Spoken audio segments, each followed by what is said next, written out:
अस्सलाम वालेकुम dear student. Class 8 math का जो मॉडल पेपर गैस पेपर बेटा जी आया हुआ है उससे हम सॉल्व करने जा रहे हैं। इस वीडियो के अंदर हमने पैक्टा की तरफ से जो बोर्ड एग्जाम के लिए मॉडल पेपर दिया गया है उसको हमने सॉल्व करना है। लास्ट वीडियो के अंदर हमने इसके एमसीक्यूज को सॉल्व किया था, ठीक है, और इस वीडियो के अंदर हमने इसके शॉर्ट क्वेश्चन को सॉल्व करना है। ये बेटा जी Punjab education curriculum training assessment authority की तरफ से ये पैक्टा की स्टैंप लगी हुई है। एग्जामिनेशन 2026 क्लास 8 के लिए मैथ का जो मॉडल पेपर दिया गया था उसकी हम बात कर रहे हैं। मॉडल पेपर के अंदर जो एमसीक्यूज है ना बेटा, ये जितने भी एमसीक्यूज है इसको हमने बकायदा सॉल्व किया है। ठीक है, मैंने आपको बकायदा समझाया है कि इसको सॉल्व कैसे करना है, इसका आंसर कैसे आता है, क्योंकि पेपर के अंदर आपको ये 40 एमसीक्यूज आने हैं। आपने इस 40 एमसीक्यूज को सॉल्व करना है। 40 एमसीक्यूज सॉल्व करने के बाद आपको एक सब्जेक्टिव पेपर दिया जाएगा।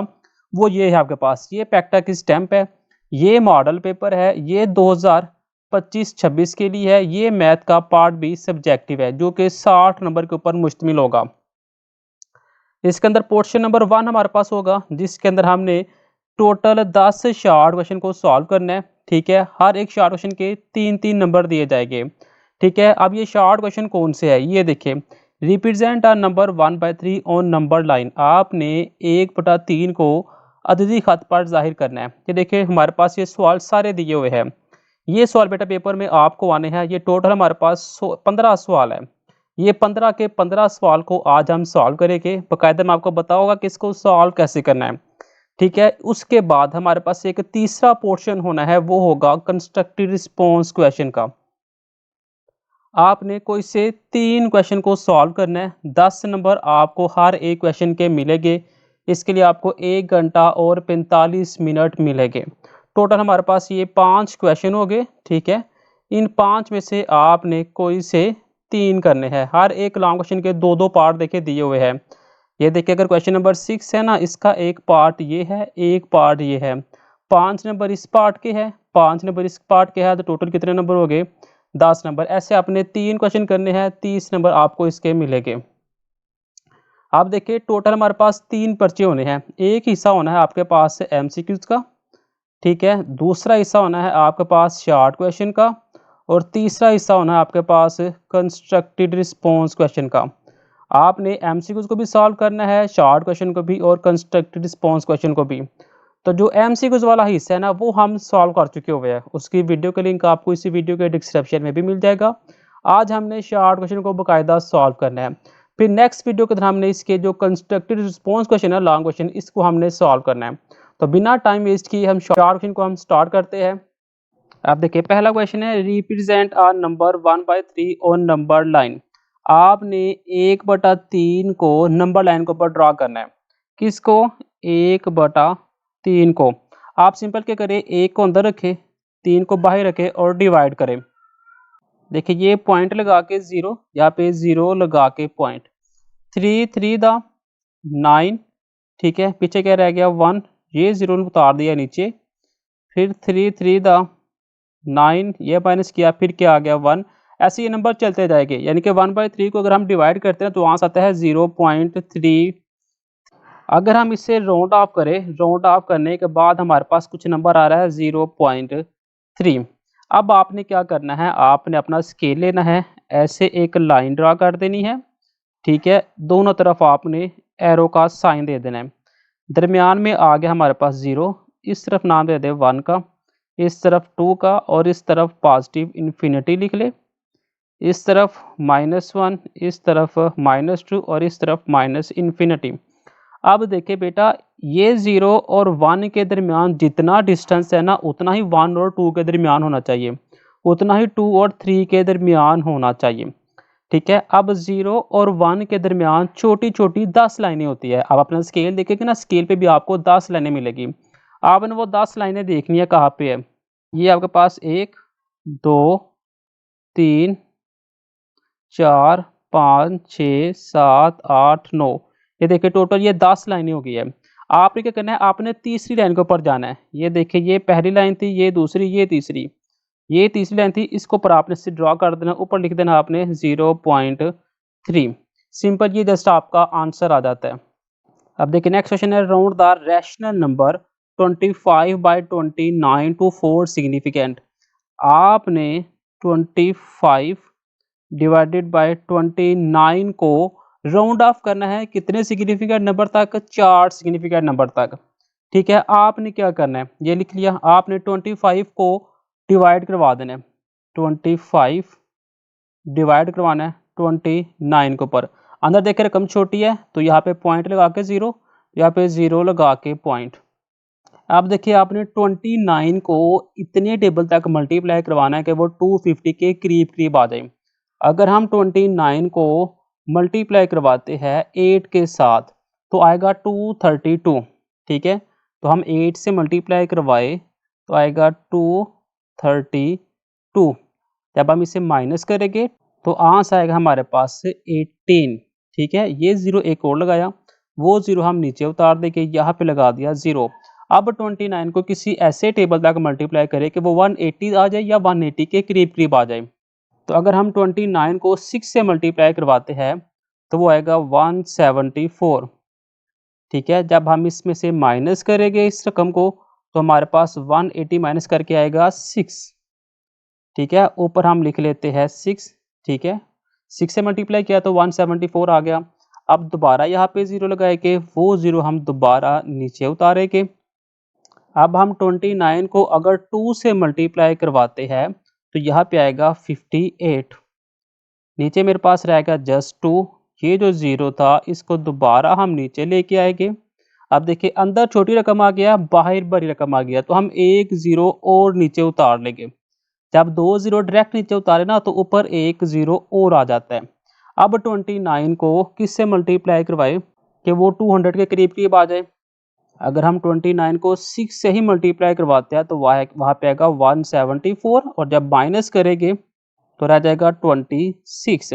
देखिए ऐसे ही ये नंबर क्या हो गए, चलते जाएंगे। तो हमारे पास डिवाइड करने के ऊपर जवाब क्या आ रहा है, 0.8626, और ये नंबर क्या है, चलते जा रहे हैं।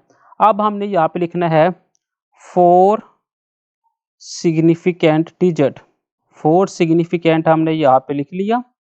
4 सिग्निफिकेंट क्या मतलब है कि आपका जो जवाब आ रहा है ना 0.86206, फर्ज करिए अगर 74 आ जाता है, ऐसे नंबर चलते जा रहे हैं। अब देखिए पॉइंट के बाद पहला सिग्निफिकेंट है, ये दूसरा, ये तीसरा, ये चौथा, ये पांचवा, ये छठा, ये सारे सिग्निफिकेंट डिजिट कहलाते हैं। हमने लेके आना है पॉइंट के बाद 4 डिजिट, यानी कि ये पॉइंट के बाद ये 4 डिजिट हमने सिर्फ ये लिखने हैं। अब हम लिख लेते हैं 0.862।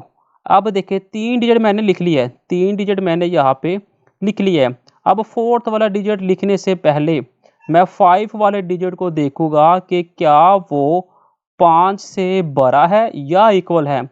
अगर वो 5 से बड़ा या इक्वल है तो मैं एक नंबर इसके अंदर ऐड कर दूंगा।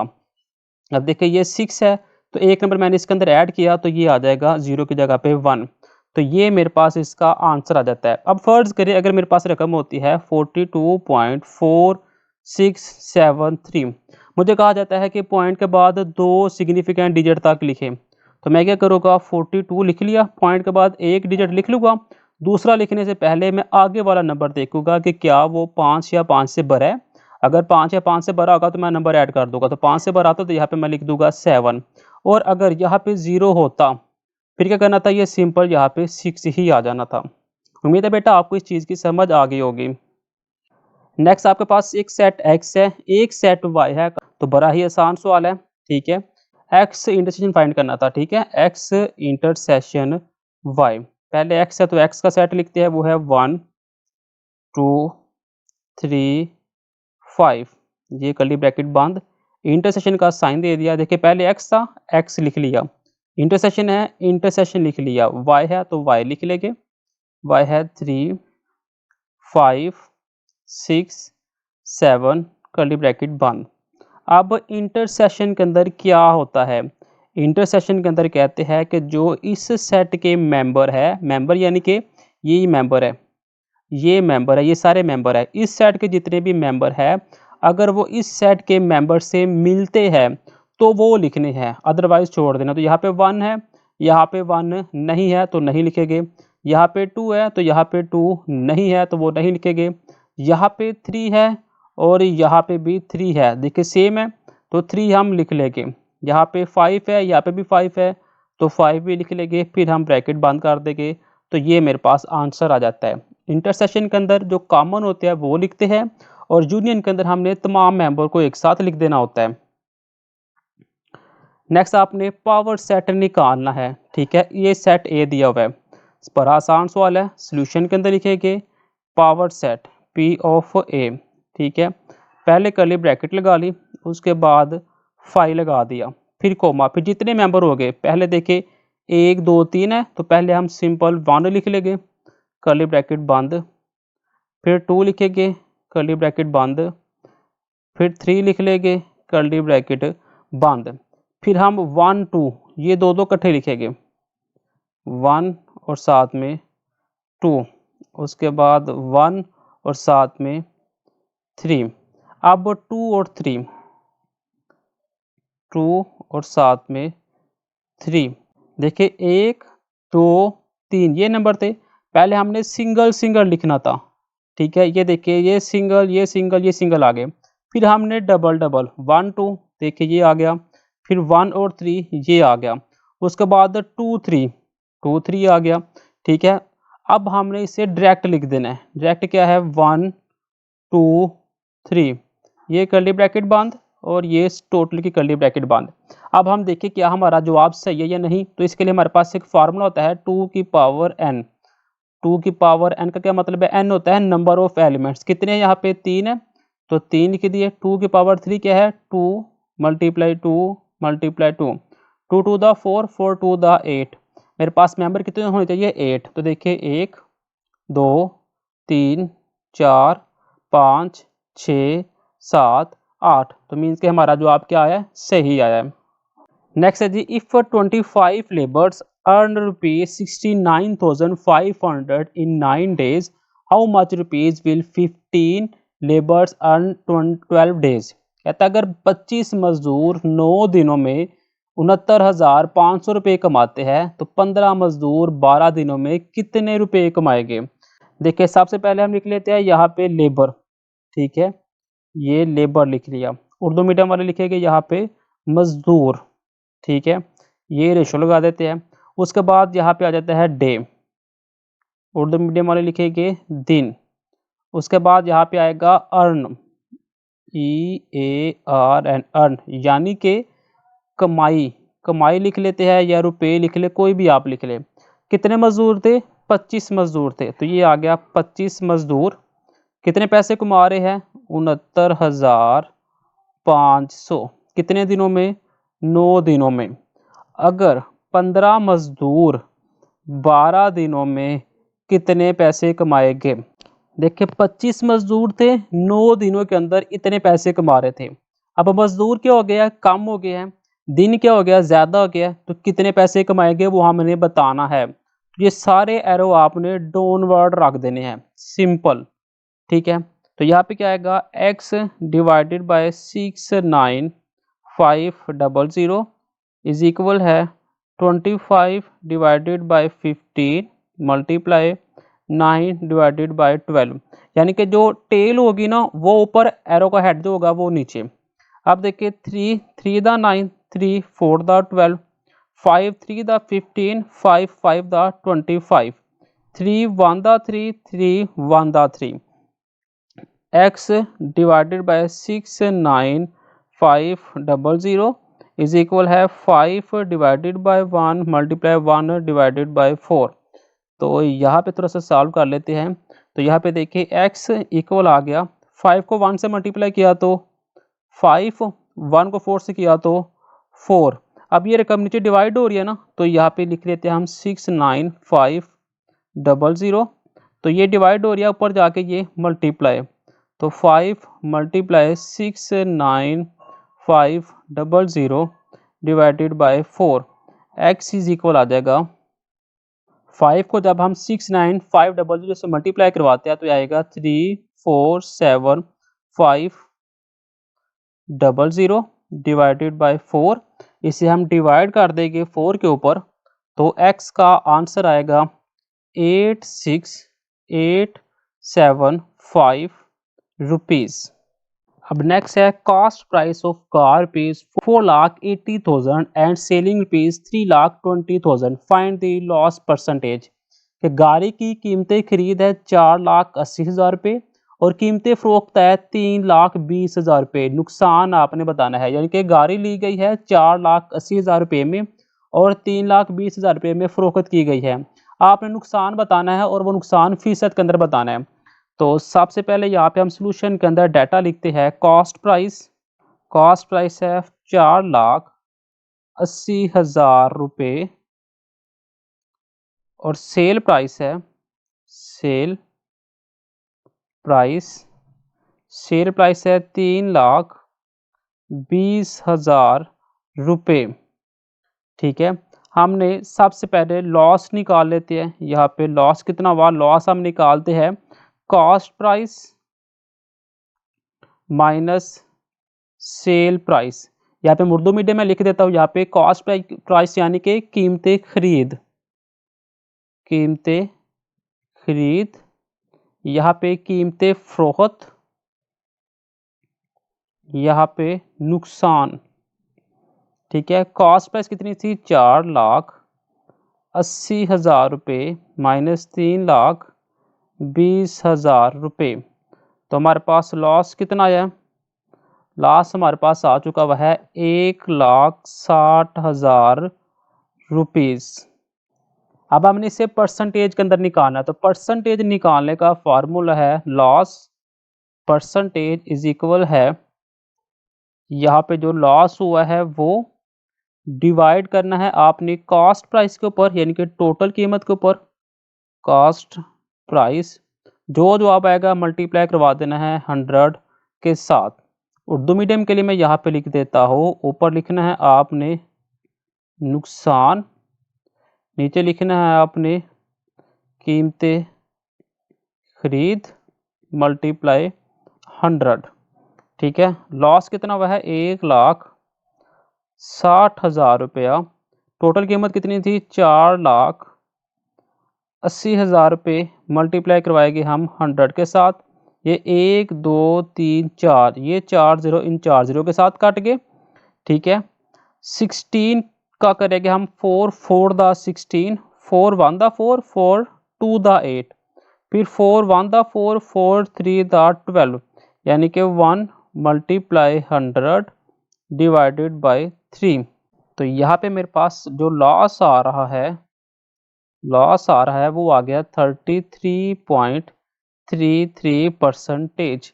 कैसे, आपने 100 को डिवाइड करना है 3 के ऊपर। तो ये देखिए 100 डिवाइडेड बाय 3 करते हैं तो 3 3 द 9, पीछे रह गया 1, ये 0, फिर 3 3 द 9 1, ये पॉइंट ये 0 नीचे उतारेंगे तो 3 3 द 9, फिर 1, फिर 0, फिर 3 3 द 9 और यही कीमत आपकी चलती जाएगी। नेक्स्ट है जी, find arithmetic sequence of an is equal है 3n प्लस 6। आपको an 3n प्लस 6 रकम दी गई है, आपने जमी सिलसिला निकालना है। अरिथमेटिक सीक्वेंस निकाल लेते हैं। सबसे पहले जो रकम दी हुई है ना वो हम लिखते हैं। ठीक है, वो है जी an इज इक्वल है 3n प्लस 6। यहाँ पे लाइन लगा लेते हैं, कुछ हिस्सा यहाँ पे कुछ हिस्सा वहाँ पे करेंगे। अब यहाँ पे लिखते हैं फर्स्ट टर्म यानी कि 1, n की जगह पे 1, जहाँ जहाँ n है वहाँ वहाँ 1 लिख लेते हैं। प्लस 6 3 प्लस 6 तो क्या आ गया 9। a1 क्या आ गया मेरे पास, वो आ गया 9। फिर लिखते हैं हम सेकंड टर्म, वो है जी a2, n की जगह पे 2, 3 आ गया, यहाँ पे 2 लगा दिया, प्लस लगा दिया 6, 3 2 द 6 प्लस 6 इज इक्वल आ गया 12। तो a2 मेरे पास क्या आ गया 12। फिर थर्ड टर्म निकालते हैं। थर्ड टर्म इज इक्वल आ गया a की पावर 3 यानी कि 3, n की जगह पे 3 प्लस 6 3 3 द 9 प्लस 6, ये क्या आ गया 15। तो A3 मेरे पास क्या आ गया 15। ऐसे हम बाकी टर्म्स ही निकाल लेते हैं। उसके बाद हम निकालते हैं यहाँ पे डिफरेंस, कॉमन डिफरेंस। वो क्या होता है A2 माइनस A1। ये भी आप कर सकते हैं, या फिर आप A3 माइनस A2 भी कर सकते हैं। A2 मेरे पास है यहाँ पे 12, A1 है मेरे पास 9, तो डिफरेंस क्या आ गया हुआ है 3, यानी कि 3 का डिफरेंस आ रहा है। 3 के डिफरेंस से क्या मुराद है, अगर मैं 9 के अंदर 3 ऐड करता हूँ तो वो क्या बनेगा 12, 12 में 3 ऐड करता हूँ वो क्या बनेगा 15। तो यहाँ पे मेरे पास जवाब आ गया हुआ है अरिथमेटिक सीक्वेंस का 9 12 15, 15 में 3 ऐड करूँ तो 18, 18 में 3 ऐड करूँ तो 21, और ये नंबर ऐसे चलते जाएंगे। नेक्स्ट जी, find the general term of geometric sequence. ये मेरे पास एक सीक्वेंस दे दिया हुआ है, हमने इसकी जनरल टर्म निकालनी है और ये ज़रबी सिलसिला है। ठीक है, सबसे पहले हम फर्स्ट टर्म देखते हैं इसमें क्या है। यहाँ पे लिखते हैं हम FIRST, first term. First term क्या होती है, पहला नंबर, वो क्या है 3। फिर हमारे पास चाहिए common ratio, common ratio. Common ratio क्या होती है, आपने सेकंड टर्म को डिवाइड करना है फर्स्ट टर्म के ऊपर, वो आ गया 2। या फिर आप थर्ड टर्म को सेकंड टर्म के ऊपर डिवाइड करें, या फोर्थ टर्म को थर्ड टर्म के ऊपर डिवाइड करें। डिवाइड इसलिए करना है क्योंकि ये ज़रबी सिलसिला है। कॉमन डिफरेंस क्या आ गया, वो आ गया 2। अब जनरल फार्मूला लिखते हैं हम। जनरल फार्मूला इसका होता है AN इज इक्वल है A डॉट R की पावर N माइनस 1। अब हम पहली इक्वेशन निकालते हैं फर्स्ट टर्म, n की पावर 1, एक है a मेरे पास होता है 3, क्योंकि पहले जो फर्स्ट टर्म है उसे हम a कहते हैं। R1 माइनस 1, तो A1 क्या आ गया मेरे पास 3, R 0, और किसी भी रकम की पावर 0 क्या कहलाती है 1 ही कहलाती है। ये देखिए ये मेरे पास आ गया। ऐसे यहाँ पे 2 रखेंगे दूसरी टर्म आ जाएगी, 3 रखेंगे तीसरी टर्म आ जाएगी। लेकिन हमने सिंपल क्या करना था, हमने सिर्फ जनरल फार्मूला बनाना है। जनरल फार्मूला मेरे पास आ चुका हुआ है A डॉट R क्या है, R मेरे पास कॉमन रेशो होती है, तो यहाँ पे आएगा 2n माइनस 1। सिर्फ आपने इतना सवाल करना है, ये ऊपर वाला हिस्सा आपका वही जवाब है। नेक्स्ट जी, फैक्टराइज गिवन अलजेब्रिक एक्सप्रेशन। आपको ये एक एक्सप्रेशन दे दी गई है, आपने इसकी तजज़ी करनी है। सॉल्यूशन सबसे पहले लिखते हैं, रकम है जी 9, ब्रैकेट के अंदर है 4x स्क्वायर माइनस 9y की पावर 2। ठीक है, 9 वैसे ही आ जाएगा, कर्ली ब्रैकेट लगाते हैं, 4 की जगह पे 2x यहाँ पे लगा लेते हैं, यहाँ पे लिख देते हैं 2, क्योंकि 2 टू द 4x स्क्वायर वही आ जाएगा। फिर 3y यहाँ पे होल का लगा लेते हैं स्क्वायर, ये कर्ली ब्रैकेट बंद कर लेते हैं। असल में ये हमारे पास एक फार्मूला बन रहा है x square minus y square. तो एक दफ़ा यही रकम माइनस के अंदर और एक दफ़ा यही रकम प्लस के अंदर, तो यहाँ पे आएगा 9, और फिर आएगा 2x माइनस 3y और 2x प्लस 3y, और ये सिंपल आपका आंसर आ जाता है। नेक्स्ट जी, if x plus 1 over x is equal 3, then find the value of x square plus 1 over x square. तो जो डाटा गिवन है वो सबसे पहले लिखते हैं x plus 1 over x is equal 3। यहाँ पे आप लिखे taking square on both side, दोनों तरफ स्क्वायर लेते हैं, x plus 1 over x whole का स्क्वायर इज इक्वल आ जाता है 3 का भी स्क्वायर। ये फार्मूला अपन किया तो ये आ गया x square plus 1 over x square plus 2 पहली रकम और फिर दूसरी रकम इज इक्वल 3 3 द 9। ये एक्स इस एक्स के साथ कट गया, यहाँ पे आ गया x square plus 1 over x square plus 2 is equal आ गया 9 के, तो x square plus 1 over x square is equal है 9 प्लस 2 इक्वल किस तरफ आके -2, तो ये आंसर आ गया x square plus 1 over x square का इज इक्वल 7। तो यही हमने फाइंड करना था x square plus 1 over x square को, तो वो आ जाता है 7। नेक्स्ट है find the surface area of sphere whose radius is 5.8 centimetre.